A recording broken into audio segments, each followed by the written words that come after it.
Assalamu alaikum, dear viewers, in the name of Allah, the Beneficent, the Merciful. Now with today's main headlines. Grand Ayatollah Shirazi extends his condolences on sorrowful martyrdom of Imam al-Ja'far al-Sadiq alayhi salam.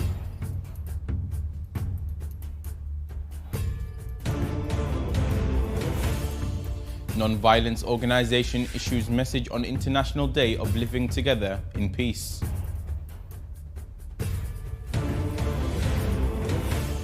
New US report on religious freedom documents violations committed by oppressive governments.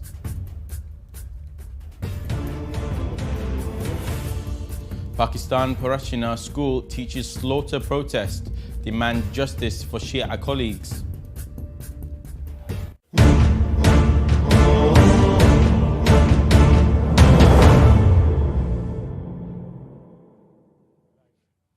Assalamu alaikum, dear viewers. This is Hussein Jawad and you are watching Shia Waves live from Imam Hussein TV 3.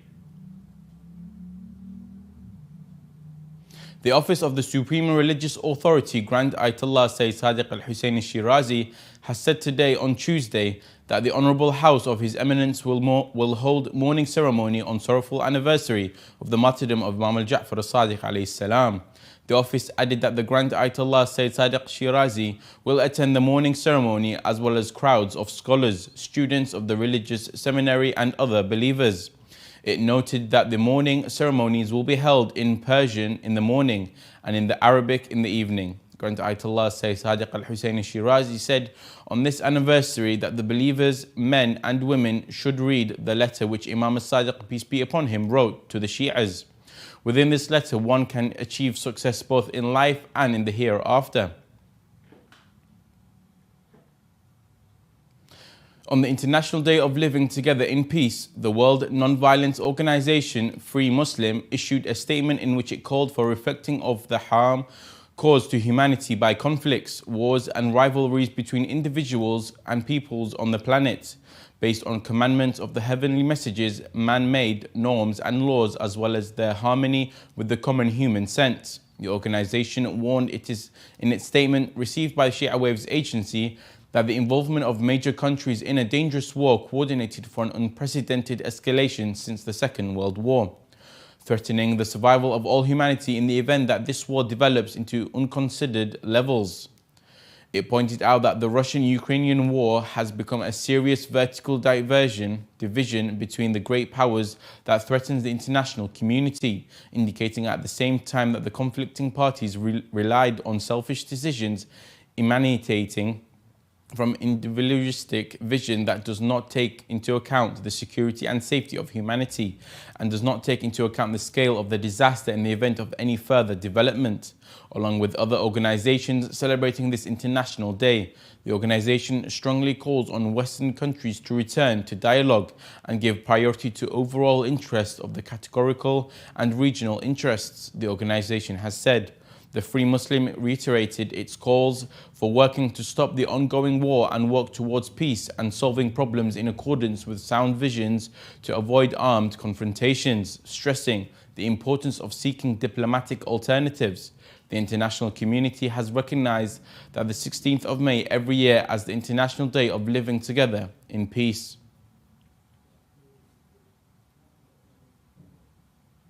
The US State Department has released its 2022 report on international religious freedom, outlining the status of religious freedom in various countries around the world.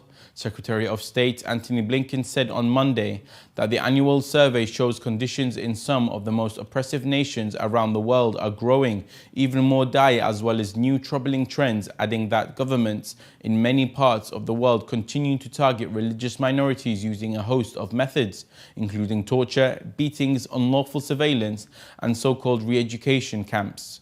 Secretary of State highlighted abuses against the predominantly Muslim Uyghur minority group in the Xinjiang province of China, a country one senior State Department official described as one of the worst abuses of human rights and religious freedom in the world. It should be mentioned that the US and UN had released reports confirming that the Chinese authorities' treatment of the Uyghurs amounted to genocide crimes against humanity. Although data is limited, the survey also noted that the Chinese Communist Party has significantly and broadly cracked down on religious freedom over the course of the year, and that the number of people jailed for their beliefs was estimated to range between the low thousands to perhaps over 10,000 people. The survey also underlined a number of concerns about current conditions in India for severe violations of religious freedom.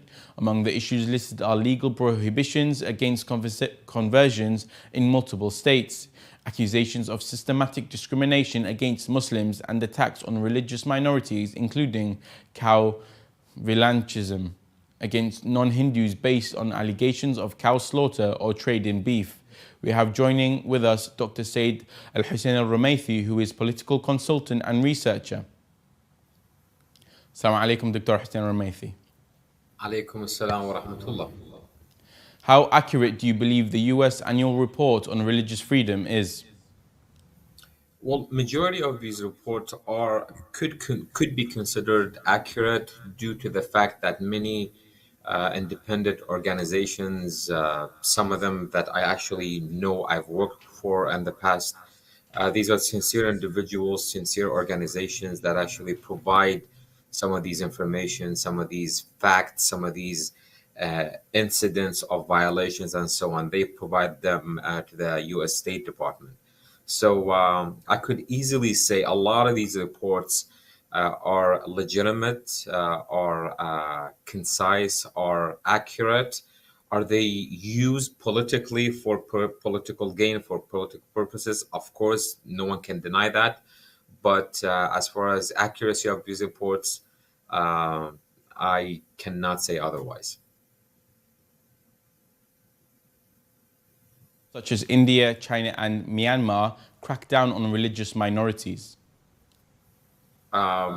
You got cut off. If you could repeat the question, I would appreciate it. I asked, why do such countries such as China, Myanmar, crack down on these minorities, sorry?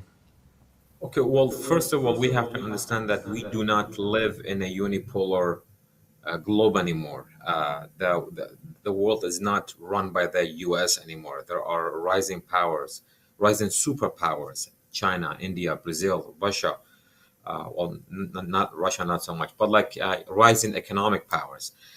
For instance, if we look at China's case, the northwest region, the Uyghurs actually now declared independence in the early 20th century. And when the Communist Party in China took over, they demolished that state or that independence, and they took over that region. Especially that region is actually rich in oil due to its proximity to Central Asia. They have a lot of natural gas. They provide 1/5 of world's cotton. So you could imagine the economical importance of this region. In addition, a lot of these people are being victimized due to this conflict between superpowers. So when there is competition between this campaign and this campaign, there are actual people, living individuals in between, that are being marginalized, that are being victimized. So a lot of these things are happening due to inconsideration for basically human life, and it's very unfortunate. Whether it's in India, it's in China, in Myanmar, and it's happening everywhere else. But specifically in China and India, what's happening with Muslim minorities, it's very unfortunate, and it raises a lot of concern because the numbers are not declining, and the slope is going up, basically. Yes, it is. Thank you very much for your time, Dr. Hussein Al-Rumaythi. Let us remind our respected viewers of today's headlines. Grand Ayatollah Shirazi extends his condolences on sorrowful martyrdom of Imam al-Ja'far al-Sadiq alayhi salam. Non-violence organization issues message on International Day of Living Together in Peace. New US report on religious freedom documents violations committed by oppressive governments. Also, tonight, Shirazi-affiliated organizations reiterate commitment to aid Afghan disadvantaged families.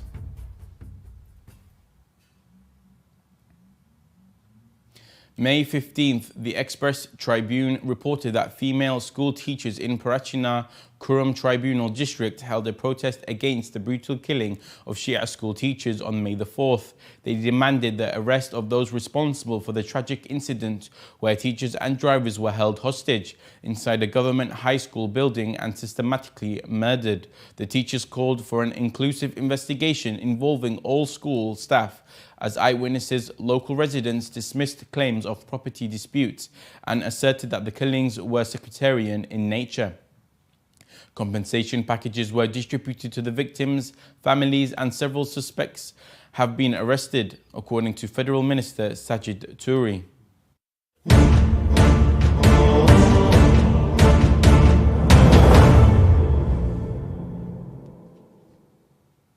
And now we continue with some short news. Egypt's Al-Hakim bi Amir Allah Mosque, constructed dating back to the 990 AD and finished in 1302 AD, has in recent months been reopened for an extensive 30-month restoration under the Ahlul Bayt Heritage Project. The grandeur of the mosque, located in ancient Cairo's Gamaliel district, has been revived, offering a place of worship, cultural significance, and scientific knowledge for the people of Cairo. The remains of 605 people believed to have been killed by ISIS have been exhumed from a mass grave near a prison in northern Iraq. A government agency has said, adding that the process of opening the graves extended for over a period of 2 years. According to the agency, 401 body parts and 204 full bodies were recovered and were handed over to the Medical Legal Directorate for identification. The United Nations has said over 200 mass graves have been linked to ISIS alone, containing thousands of bodies, families of the missing victims of the violence from ISIS, and others have spoken out throughout the years, with many expressing frustration as the identification process could take years. South Korea's Ministry of Agriculture has reached an agreement with Malaysia to export Korean beef. Based on the agreement, the Ministry of Agriculture, Food and Rural Affairs and the Hanwoo Board, an organization that supports the beef industry, announced that they held an event in Kuala Lumpur, the capital city of Malaysia, to celebrate the start of exports. The event was attended by more than 100 people, including government officials, such as the Minister of Agriculture and Food Security, retail and restaurant representatives, as well as the local media. Climatologists and weather experts said that the climate change does not make cyclones more frequent, but it does transform them more destructive. They added that these immensely powerful natural phenomena have been different labels according to the region they hit, but cyclones, hurricanes and typhoons are all violent tropical storms that can generate 10 times as much energy as the Hiroshima atomic bomb. The overall number of tropical cyclones per year has not changed globally, but climate change has increased the occurrence of the most intense and destructive storms, according to the World Weather Attribution. This month, the TSA has been testing facial recognition technology at US airports to enhance identification verification. Passengers can walk through security without handing over their IDs, but critics worry about bias and privacy implications. TSA states that the data impromptu deleted and early results show no demographic differences in accuracy. However, privacy advocates seek independent audits and immediate image deletion. The use of biometrics is increasing in society, and TSA aims to streamline security processes, but concerns remain over data security and potential misuse.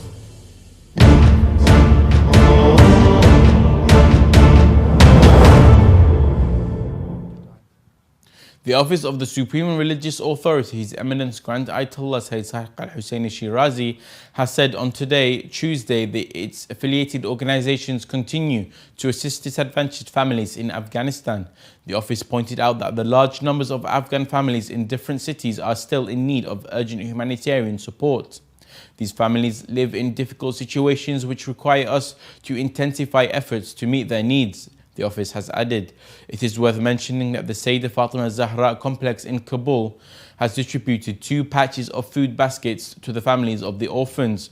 The office further said that this initiative is carried out in partnership with Sayyidah Shuhada World Committee and Muhammad Al-Amin body. It should be mentioned that these are based on the directives of Grand Ayatollah Shirazi, who repeatedly emphasized the importance of helping and providing help to those in need.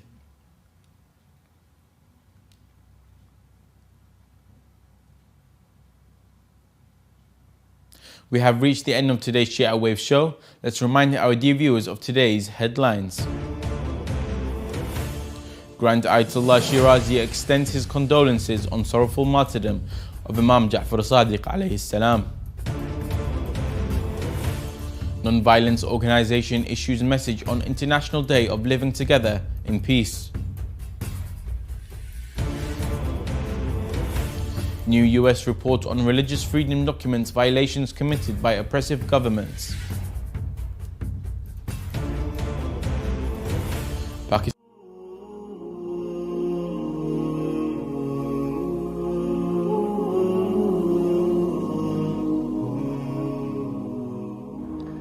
اللهم صل على محمد وآل محمد وعجل فرجهم والعن وأهلك أعداءهم أجمعين. الحمد لله الذي جعلنا من المتمسكين بولاية أمير المؤمنين والأئمة عليهم السلام. Well, good evening, dear viewers. This episode is being broadcast to you by Imam Hussein TV. And of course,